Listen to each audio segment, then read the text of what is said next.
Sumatera kemarin sempat gelap massal, listrik padam serentak, sinyal hilang, aktivitas lumpuh, dan semuanya terjadi cuma karena satu gangguan sistem transmisi yang memicu efek domino ke berbagai wilayah. Disitulah banyak orang baru sadar, negara modern ternyata serapuh itu. Kita terlalu yakin listrik akan selalu nyala, internet selalu hidup, dan sistem pasti aman.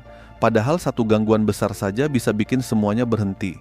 Dan sekarang pertanyaannya jauh lebih mengerikan. Kalau Sumatera kemarin cuma trailer, bagaimana kalau yang blackout berikutnya adalah Jawa, pusat ekonomi Indonesia? Karena kalau Jawa gelap total, yang lumpuh bukan cuma lampu, tapi seluruh denyut negara ini. Dulu orang mengira listrik itu cuma soal lampu nyala atau mati. Sesederhana tombol, sesederhana tagihan bulanan. Padahal di zaman sekarang, listrik sudah berubah jadi napas kedua sebuah negara. Dan ketika napas itu tiba-tiba dicabut dari pulau paling padat, paling sibuk, paling kaya di Indonesia, yang lumpuh bukan cuma rumah, tapi logika masyarakat modern itu sendiri. Jawa gelap total, bukan pemadaman 1 jam yang masih bisa ditertawakan sambil nongkrong depan minimarket. Ini blackout besar, semua berhenti, semua panik.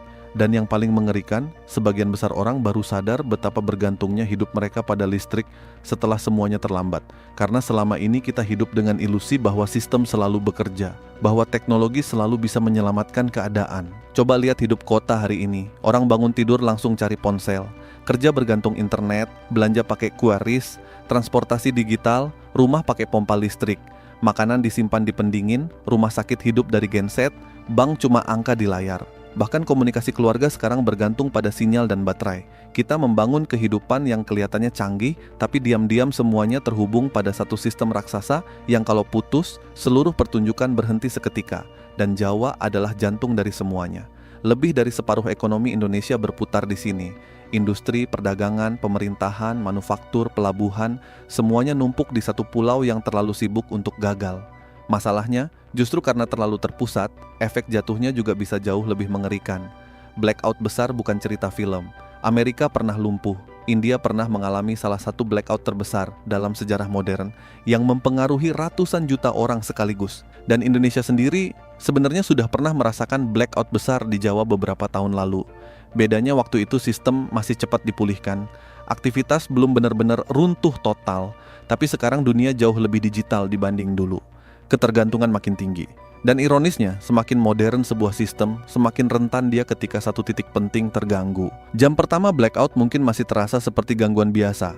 Orang bikin meme, upload story, ketawa soal mati lampu nasional. Tapi situasi berubah cepat ketika sinyal mulai hilang, internet mati, ATM berhenti, pom bensin tidak bisa transaksi, kereta listrik macet di jalur, lift berhenti di gedung tinggi, lampu lalu lintas padam, jalan berubah kacau. Dan kota modern punya satu kelemahan yang jarang dibahas, terlalu banyak manusia hidup berdampingan tanpa kemampuan bertahan mandiri. Orang kota tidak punya stok makanan lama, tidak punya sumber air sendiri, tidak punya cadangan energi, bahkan sebagian besar tidak kenal tetangga sendiri. Jadi ketika sistem hilang, rasa aman ikut hilang. Yang bikin situasi makin berbahaya bukan cuma gelapnya, tapi kepanikan manusianya. Karena ekonomi modern berdiri di atas kepercayaan. Selama orang percaya sistem berjalan, semuanya tenang. Tapi begitu kepercayaan retak, perilaku manusia berubah liar. Orang mulai borong makanan, air mineral habis duluan, bensin ditimbun, harga naik mendadak, dan lucunya, masyarakat seringkali marah bukan pada akar masalahnya, tapi pada sesama korban. Orang saling dorong demi kebutuhan dasar. Media sosial penuh rumor, katanya ada sabotase, katanya ada serangan siber, katanya negara gagal total. Dan di era digital seperti sekarang, kepanikan menyebar lebih cepat daripada api. Masalah berikutnya adalah logistik. Banyak orang tidak sadar kalau distribusi makanan modern itu sebenarnya sangat tipis jaraknya. Kota besar bisa makan tenang karena setiap hari ada truk datang, ada distribusi konstan. Tapi ketika listrik mati besar-besaran, pelabuhan terganggu, gudang pendingin rusak, sistem distribusi lumpuh, maka rantai pasokan mulai tersendat. Dan kota sebesar Jakarta tidak dirancang untuk bertahan lama tanpa aliran logistik harian. Supermarket terlihat penuh hari ini bukan karena stok aman berminggu-minggu, tapi karena sistem masih berjalan hari ini. Itulah kenapa negara modern sebenarnya tidak benar-benar stabil. Dia cuma terlihat stabil selama semua mesin bekerja normal. Lalu rumah sakit, ini bagian yang paling bikin merinding kalau dibahas serius. Orang sering bilang tenang saja ada genset. Iya, ada. Tapi genset bukan solusi ajaib, dia butuh bahan bakar, butuh distribusi solar, butuh perawatan. Dan ketika blackout berlangsung terlalu lama, rumah sakit mulai masuk mode bertahan hidup. prioritas pasien berubah, alat tertentu dimatikan, operasi tertunda, pendingin obat terganggu. Dan di tengah situasi kayak gitu, masyarakat masih berharap sistem kesehatan tetap normal. Padahal tenaga medis juga manusia. Mereka juga panik, mereka juga punya keluarga, belum lagi pusat data dan sistem keuangan. Banyak orang masih berpikir uang mereka aman karena angka di aplikasi bank kelihatan besar. Padahal ketika listrik dan jaringan terganggu lama, akses terhadap uang bisa jadi masalah nyata. Mesin ATM mati, transfer tertunda, pembayaran digital lumpuh. Orang yang hidup tanpa uang tunai mulai kebingungan.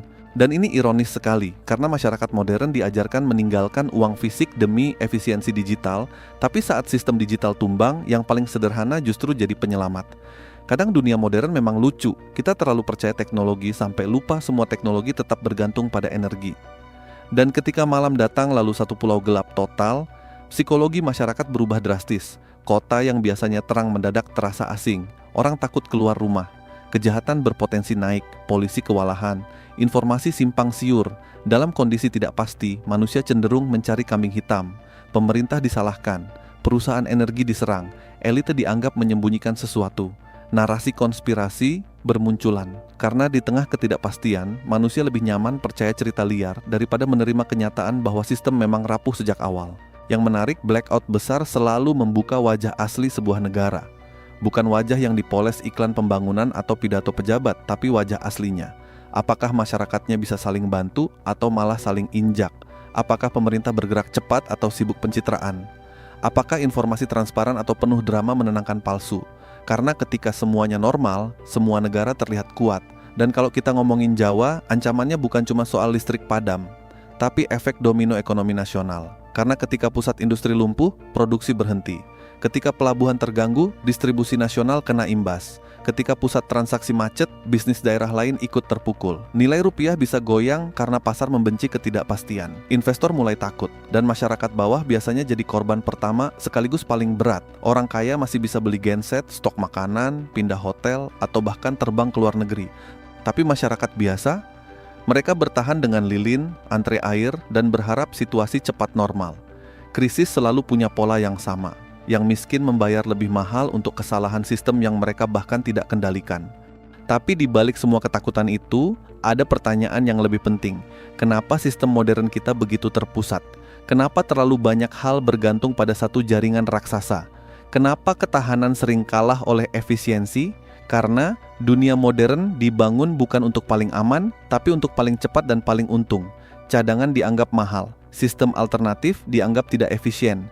Ketahanan dianggap biaya tambahan. Selama semuanya lancar, keputusan itu terlihat pintar. Tapi begitu krisis datang, baru kelihatan harga asli dari penghematan bertahun-tahun. Pada akhirnya, blackout Jawa hanyalah simulasi dari kenyataan yang lebih besar. Kalau suatu hari Jawa benar-benar gelap total, semoga yang padam cuma listriknya, bukan akal sehat masyarakatnya. Karena sejarah menunjukkan manusia selalu bisa bertahan, bahkan di masa sulit, asalkan masih punya solidaritas, logika, dan kemampuan untuk tetap tenang ketika dunia mulai kacau.